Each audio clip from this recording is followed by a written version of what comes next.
you guys. We're home from vacation. You're like a circle that floats around me, keeping me safe and sound. And we are taking our luggage to our storage unit, and then we're gonna go eat at this breakfast burrito place that is in the town where I grew up. And we've never been there, but I know a lot of people rave about it. It's supposed to be really good. Their breakfast burritos are supposed to be incredible and really big. And we're gonna go and get a few things done. But I wanted to do a story time with you guys. We had a couple incidents happen in the airport going to the entire flight's going to Miami. The first one wasn't so bad. Basically, a lady just got on the plane screaming, "Oh, it's my birthday, I'm gonna live it up, I'm gonna have a good time," and just like excited, hollering. And that wasn't so bad. But then from Atlanta to Miami, I was telling Jason how there had been a lot of incidents on planes lately with people, and I'm sure you guys have seen it on the news, or just all over social media. But I never in a million years expected this to happen. I'm gonna let him tell you guys the story because he can remember it better than I can. And so, but this was not. It was weird. It was crazy. All right, go. So we were boarding the plane. We were sitting down. The fella gets on the plane. He was being rowdy when he got on the plane, saying stuff. How y'all doing? I don't give a F if y'all don't like me or not. I'm gonna say what the F I want to say. I love y'all. That just goofiness. So okay, here we go. Plane ride was quiet. We land, and mind you, if you know plane etiquette, those in the front get off first. That's just how it works. That's just how you get off the plane. That's how you get off easier. And we're sitting right behind first class, and he's in the very back of the plane, and he starts hollering, "He don't have no carry-on, he don't have no carry-on." He starts jumping over people, barreling around people, gets stopped up in first class. Like, cause those people, they were all bunched together, luckily, but the stewardess came around. So the people stopped him because they were piled together. He couldn't get through. And the flight attendant swooped in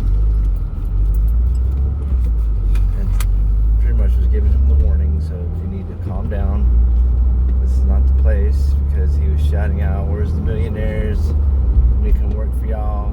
I'll make y'all rich," which is redundant if they're already millionaires. So it tells you the level of his mentality. And so he was cussing. There's little children around, and she warned him, said, "Look, there's little kids. You need to stop your cussing." And he himself started acting like a child, going, "I'm sorry, I'm sorry." That's how he kept doing it. And he turned around and cussed again. And she kept telling him, and she said, "Well, do I need to get somebody to come take you off this plane?" He just kept apologizing like a child, and I don't remember every bit of the conversation, but she was pretty much saying, "You need to hush, zip it until you're out of the airport. So don't say another word until you're out of the airport." Well, he couldn't let that go, because he was talking smack the entire way from the gate to outside the airport. The people at the gate were expressing to him that he needed to calm down and chill out, because you're in an airport, it's a high security area, you can't be making a scene. So he started playing the victim all the way out. And we watched the whole thing. He brought it upon himself. He was warned 100 times to chill out. It had nothing to do with race. It had nothing to do with anything personal. It's just the fact that you're in an airport and you need to calm down. And he didn't want to do that. So, all the way outside, he's hanging all over some girl that we thought was with him. Yeah, I literally thought that he was like, that was like his his boo. Yeah, or something. Turns out he didn't know that woman at all. He was, what would you say he was doing? I don't know. He was hanging all over her. They acted like they were going to get married and this, that, and the other. And He was telling her how everyone was against him on the plane, and they were being ugly to him, and what the people on the plane were doing to him. And so I thought that's how we thought that she knew him. We weren't really paying too much attention on who got on the plane with him. We think he got by on the plane by like a standby or something. who knows? Yeah, who knows? Okay, so keep going. You keep going. So he outside being rowdy, and Deidre saw the rest of it. Basically, that girl walked off to the parking garage, and the local cops were there. And I personally think that they saved her because, you know, he didn't look like he was the violent type, but you really don't know somebody. Mm-hmm. But, you know, she left. Yeah, and go ahead. Oh, the cops told him, you can't go with him or her. That's what the cops told him. She said you can't go with her, because I heard one of the cops verbally say that to him. There were, not to mention, Jason explained this to me. He's fixing to get out of the car, you guys, to put our stuff in the storage unit. Oh, Jason explained this to me. I have never seen police officers arrive to such a mild situation in such a fast period of time. They were there probably because from the time we came out of the terminal, they were already outside before he got out. It happened so like that. And Jason explained to me, because of, you know, situations in airports and things like that, they don't play. Yeah, they don't play around. And so I said, man, but there were like there were about 5 cop cars, and they were I did video some of it. You know, I didn't video anything on the plane. And now at one point on the plane, when we're all waiting to get off, Jason was standing up because I was still sitting down in my seat because, you know, he barreled around Jason. Well, I just didn't want to hear it. I didn't want to see it. And so I just went like this. And he was right in front of me. And he turned. I thought he was turning at me to cuss at me because he was talking. He was saying things he shouldn't be saying about people. You know, I'm not gonna go there. But he was just saying things. And I thought he was turning around to start cussing at me because he saw me go like this. Like, maybe I think I'm, you know, I don't know. I told Jason, I said at one point, because he literally turned and looked at me, and I said, oh no. So please don't cuss at me, because I don't want to hear you. I don't want to see this.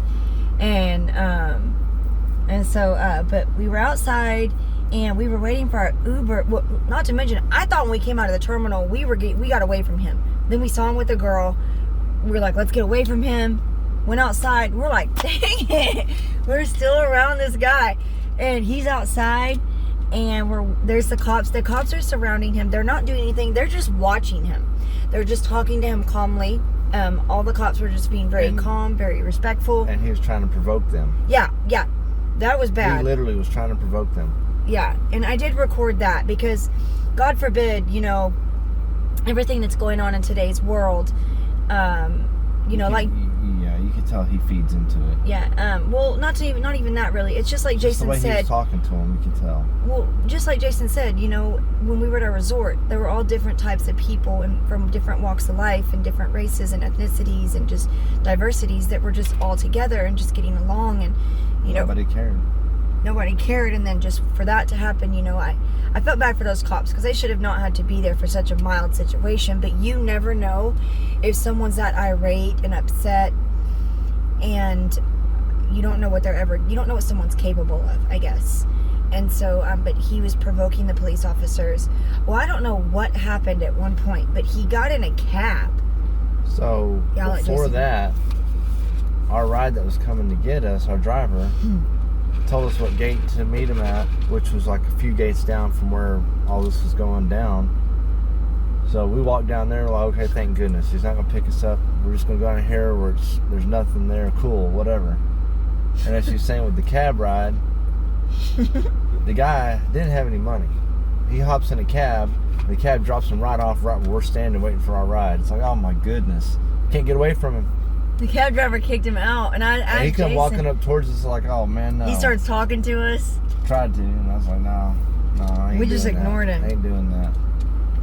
And so, I guess that's why, he didn't have any luggage or anything or no money. That's why I think he got on the plane on standby, because he was mouthing off, I've got money in my bank account, blah, blah, blah. But I don't know how it works with cab drivers. Jason explained it to me. I guess, do they want your card beforehand now? Maybe some do. I think maybe he told on himself. That's why he got kicked out. Yeah, the cab driver literally... Because the guy doesn't know how to shut up. He didn't know how to be quiet for 5 minutes. I've never seen somebody get kicked out of a cab. He was the creator of his own mess. Yeah. And he wanted to blame everyone else for what he was doing to himself. But that makes sense. Yeah, we don't know what happened. We're pretty sure he probably may have gotten arrested. We don't know what he was doing there, but the guy came there with no luggage, no money. We don't know the situation. It wasn't our business, but it just... It's interesting when somebody causes their own problems and wants to say it's everybody else's fault. Yeah. And all he had to do is just one thing. Just be quiet and get off the plane. That's all he had to do. I mean, especially with, even after 9/11, you never know. And the things that are people doing on planes today, are the things I've seen on the, just social media and the news. Holy crap. Like, never in a million years did I think that we'd be in a situation, it wasn't a bad situation, thankfully, but still. I'm out. Okay, babe. But you just don't know. You really do not know. And that's not, like, with Jason and me, he always sits closest to the aisle, whether it be, we get a window middle seat or middle seat aisle seat. He always sits closest to the aisle just because I feel safer and he feels safer, and it's just a protection thing. But, I didn't think I mean, those people in first class, they pay for that. They pay for this service. They pay for this fee. They pay to get off the plane first. And just for that young man, to just, bless his heart, I don't know him. We didn't know him. Hopefully he finds his way, or whatever he was searching for, why he's there in Miami. We don't know if he knew anybody. We don't know his situation. Gosh, hopefully he learned a very valuable lesson out of it. And again, we don't know if he got arrested, but I mean, God bless those cops. God bless the flight attendants. Everyone on the flight, we were coming out of the terminal, or not off the terminal, off of the plane. We all were, God bless you, you're a saint. You handled yourself pretty well, because she was really stern. Like, she didn't back down. I was like, okay, and she was her composure was stern, but respectful and kind and professional, very professional. We didn't get her name, but she was really a good person. You could tell she's a really good, stern person. And it just made me sad, because there were little kids on that flight, with parents, and parents don't want to hear that, don't want their children to hear that kind of thing. But we don't know what happened, but we're really thankful that we made it to our destination safely, and hopefully none of you run into that problem. Hopefully nobody runs into that problem, man. I'm just glad that it got de-escalated, that they were able to stop him and calm him down. But it makes it sad that people can be that disrespectful. I don't understand it. As humans, we need to be mindful and respectful of other people's surroundings and personal space even. Thank God someone else on the plane wasn't in a bad mood, and then that situation could have really escalated. He could have pushed through him, and then who knows what would have happened. But thank goodness all the passengers remained calm, and we did praise. We were like literally blessing that and praising the flight attendant, because she did a really good job. She of helping people, trying to help himself, so to speak. But you just never know, and I'm thankful for Jason, because he always tries his best to keep me safe and make sure we're protected and we're never put in harm's way. But if you guys are flying, please be safe, and I hope nothing bad happens to you guys on y'all's flights or y'all's travels or anything like that. I hope that everyone who watches this stays safe. I was gonna record you guys this place, but we already ate everything. You're hungry. Well, Jason, let me show y'all his burrito. Oh my gosh, it was huge. It was huge. I'm not unwrap it. That burrito, look, there's your piece. Okay, that's just, I only had 2 breakfast tacos, but see. That's like a sixth of it. Yeah, that's like a 6 of it. And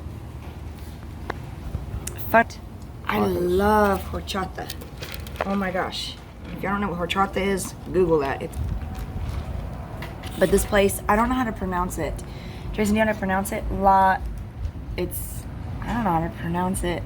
That sounds so bad because I'm so white. Burritos. Yeah, it's a Mexican joint. It's in a town called White Settlement, which is a suburb of Fort Worth, right? Okay. And it's just a little, like, kind of off the grid place. It's been here for 4 years. It's a cute little place. It's very homey and comfortable. But these burritos are good. And we'll probably come back here. We'll have to come back here for like dinner or something, but I'm not disappointed. Jason likes the salsa verde, and I like just the regular salsa, but it was good. I'm fixing to eat this burrito here that he gave me, the rest of his burrito. I don't know if I can finish it, but he didn't think he was going to be able to finish his, but we didn't eat. Hungrier than I thought. We didn't eat dinner last night. If you guys remember on the vacation vlog, I posted that we didn't know that restaurants close early in airports, apparently, or at least the Atlanta airport. Had no clue. So yeah, note to self, I don't know if we've ever run into, because we fly in late all the time. I don't know if we've ever run into that before. I can't. We are leaving to go get our beagle.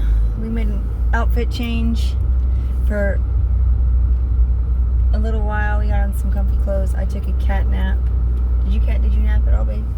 No. Yeah, he's not a good napper. I can't sleep in the day. He can't sleep, but me, I can nap. But I also have an autoimmune disease, so that's probably why I can sometimes take a nap. But so another story time, or like not really gonna call it story time, but just thing that we noticed, or Jason noticed at our resort. We were eating breakfast the second day there. And oh my goodness, you guys. Porsche just sitting It's a there. nice Porsche. But Jason had noticed that there's this couple that sat directly in front of us, and he noticed something that we thought was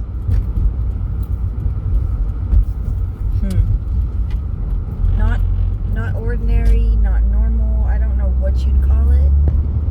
So he said he goes, didn't want to point this out to you, or I don't want to point this out to you, but guess what I just saw like this couple.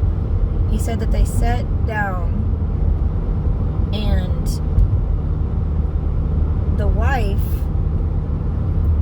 went to get the husband's food.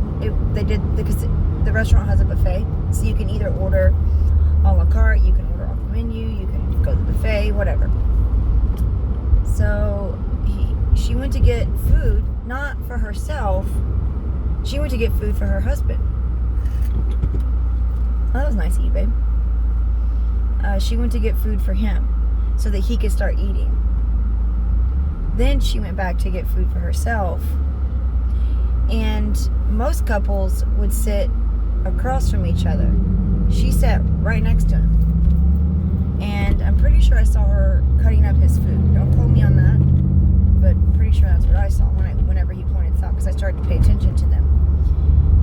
And then he wanted more food, so she had to quit eating, get up, and go back and get more food for him.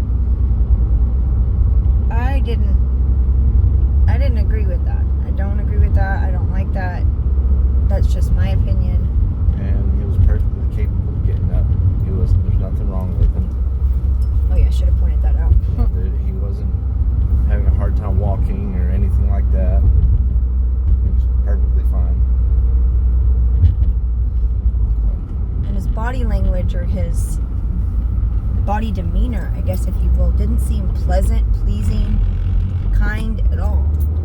You could just, you can look at someone and you just get an instinct or an intuition about them, and he just did not seem nice. And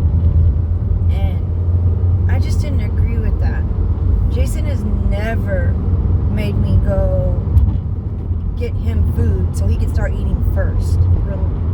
It might be a religious thing or a cultural thing, or what they weren't. They were middle-aged, I guess. They were middle-aged people, but to me, it kind of came across as controlling, and I hope that wasn't the situation, that he, isn't some abusive person, or, again, you never know, but I just thought it was disrespectful.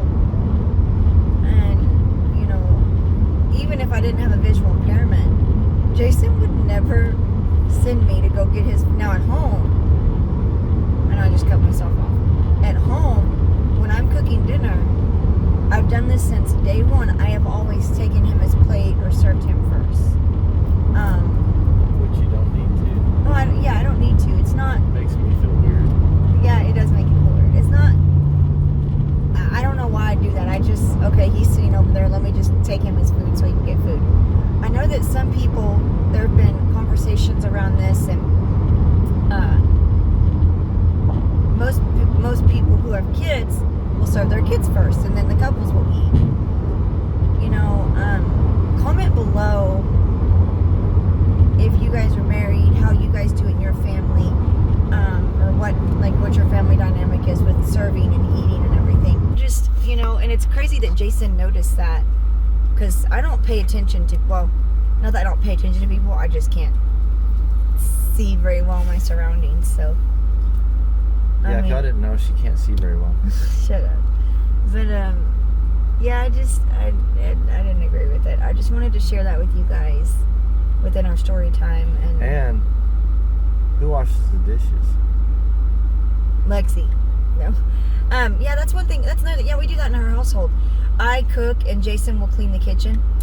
I think it's secretly because he thinks I can't load the dishwasher correctly. I don't think. There's proof. No. Guys, it's all going to get cleaned the same way, okay? It's not like I throw them in there. She's never played Tetris. So she hasn't had practice in these just like in the vacation video when we were talking about packing. Usually I'm a really good packer, but sometimes it just doesn't work out that way. But I'm going to buy you a Tetris game. No, I don't want to play Tetris. I mean, if it all fits, it gets clean, meh. Whatever. He's just very picky about how, it's funny because he's not really picky about too many things, but how the dishes get done. Secretly I purposely do it so that he has to do the dishes. No, I'm just kidding. Same way with cooking. I purposely don't want to learn how to cook. I wish he could cook sometimes. I really do. Then I have to cook and do the dishes? That's bogus. No. We'd switch off. Let's see. Yeah, he does the cleaning if I cook. We help each other clean too. He'll help me with the laundry, sweeping, mopping, things like that. We help each other out when it comes to, we are very equal when it comes to everything. That, and I can't sit still sometimes. I gotta be doing something.